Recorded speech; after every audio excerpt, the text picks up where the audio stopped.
todos, sejam muito bem-vindos ao Tributário Sem Mistério, um canal feito aí para simplificar o conteúdo do direito tributário e tornar acessível a informação para você aqui no YouTube, na internet. Eu já estou com meu café sem açúcar e hoje nós vamos falar sobre reforma tributária.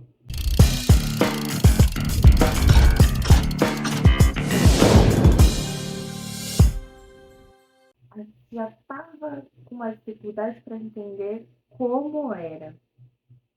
E agora, quando a gente estava quase entendendo, foram lá e mudaram tudo.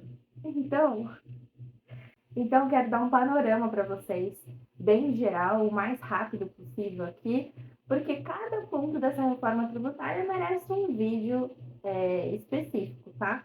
Mas é aquele vídeo assim para você assistir e não ficar boiando no que mudou, no que vai acontecer, no que não vai, tá? Até porque a gente não consegue ter nenhum tipo de conclusão. São mais de 60 pontos da reforma tributária que vão precisar de uma lei complementar, tá? Então, a gente não tem o que foi aprovado agora no final de 2023, foi a emenda constitucional, ou seja, aquele instrumento legislativo que muda a Constituição. Então, a gente teve várias mudanças na Constituição para definir esses novos detalhes, né, do nosso sistema tributário nacional, mas ainda não tem nada conclusivo, porque a maior parte das regrinhas de como vai ser exatamente, como vai ser calculado e tudo mais, tudo demanda de lei complementar que a gente não tem até agora. Então, vamos entender o que a gente já tem como certo, como uma realidade. Extinção dos impostos, gente. Então, nós vamos ter extinção de 5 impostos, 5 tributos, na realidade, tecnicamente falando, 5 tributos, e nós vamos ter a transformação desses 5 tributos em um IVA, um imposto. Só que esse imposto ele tem uma incidência que a gente fala dual. Então, vai ter uma incidência a nível federal, que é a contribuição sobre bens e serviços, carinhosamente apelidamos de CBS, e vamos ter a IBS, o IBS, né, o Imposto sobre Bens e Serviços, que vai ser ali de incidência estados, Distrito Federal e municípios, tá bom? Então, é um imposto único, mas tem essa incidência dual, tá? Esse é o primeiro ponto. Então, a gente ouvia falar muito de simplificação, então quer dizer que agora eu só vou pagar um imposto. Não, não é isso. A gente continua com o imposto de renda, com o IPVA, com o IPTU. O que houve a extinção e simplificação foram desses outros tributos, tá? Quando a gente falou sobre unificar, sobre simplificar, né, todo mundo pensou que a mudança seria. Então, agora a gente só precisa pagar pronto, um imposto para o governo já está certo, né? Seria bom se fosse assim, né? Bem mais fácil. Então, o senhor João que vai comprar pãozinho na padaria, todo dia, 6 horas da manhã, o que ele vai notar de diferença nessa mudança? Uma das coisas, por exemplo, é que na nota fiscal, quando a gente compra alguma coisa, a gente vê lá um total de tributos, né? Só que aquilo lá é tributos relacionados a ICMS, o imposto estadual. Com a reforma tributária, o senhor João, que vai comprar pão na padaria de manhã cedinho, ele vai poder olhar a sua nota fiscal e ele vai saber o total que ele pagou para o governo. Então, ele vai poder falar assim, ó, de imposto nesse pãozinho eu paguei tanto. Isso é uma das facilidades, é uma das consequências que a reforma tributária, ao unificar, ela traz, tá? Isso vai ser um tipo de mudança que as pessoas vão começar a sentir no dia a dia. Com relação a preço, né? Todo mundo quer saber, vai aumentar a carga tributária, vai custar mais? Olha, gente, a alíquota, ou seja, aquele percentual que incide, né, de incidência do imposto, percentual do imposto, a gente não sabe. Porque precisa de uma lei. Esse é um dos pontos, né, que precisa de uma lei. Então, até o momento que eu gravei esse vídeo, não tinha nada que fala assim, ó, a alíquota do IBS vai ser tanto, a alíquota do CBS vai ser tanto. Não tem nada disso, tá? O que a gente tem é que a partir de 2026 eles vão começar a aplicar uma alíquota teste de 0, alguma coisinha, mas não é a alíquota oficial, tá? Que você viu aí na internet, eu li em algum lugar que vai ser 27%, eu vi em outro lugar que vai ser 33%, isso daí é disse-me, não tem nada nem lei. Isso são que algumas pessoas Acredito, todo mundo está dando seus palpites. Aqui tem alguns palpites que vêm lá do pessoal, do Congresso, enfim, aí o pessoal acredita que seja os palpites mais próximos de estarem certos. Mas a gente tem que trabalhar com segurança jurídica.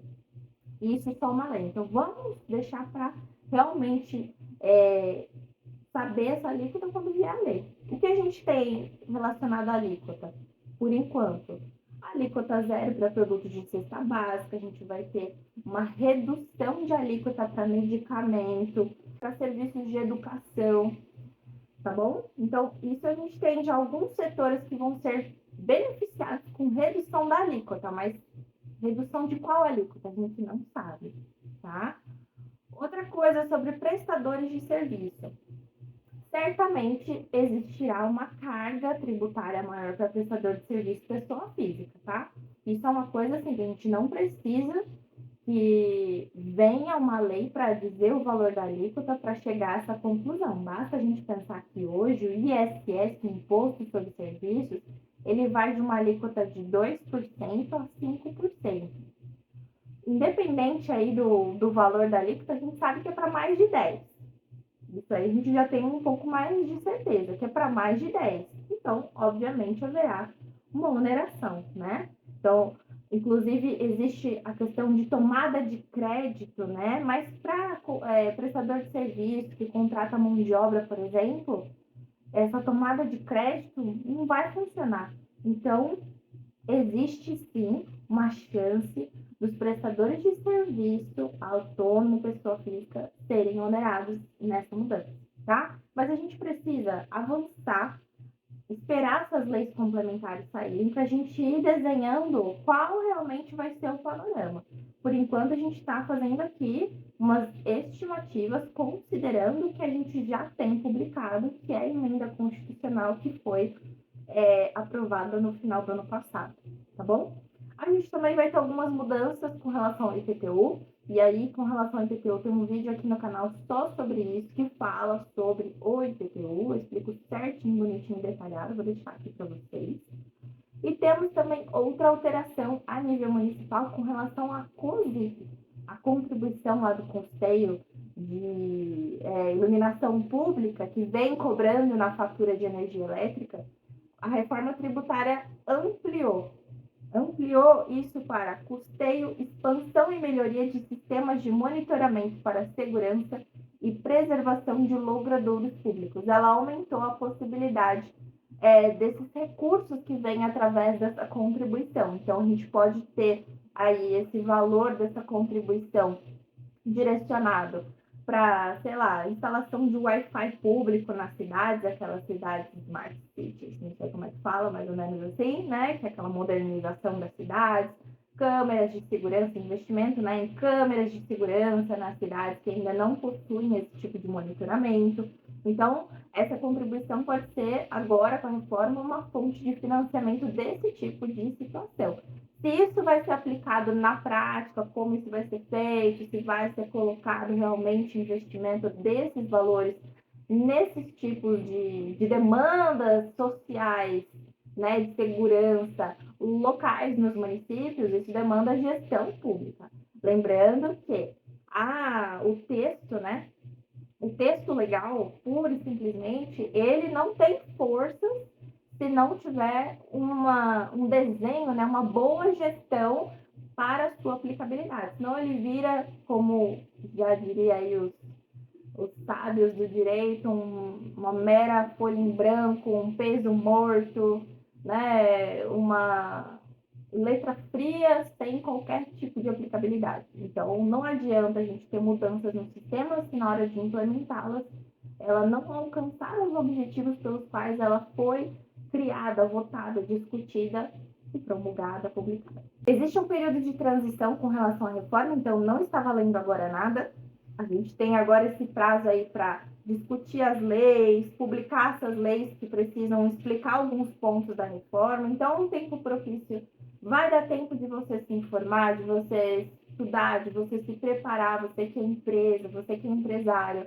Esse é o momento de você sentar com um profissional da sua confiança e traçar aí os rumos da sua empresa, preparar a sua empresa para essa reforma Isso é muito importante, né? Tem algumas medidas que já podem desde já serem implementadas para a gente conseguir se adaptar bem a essas mudanças.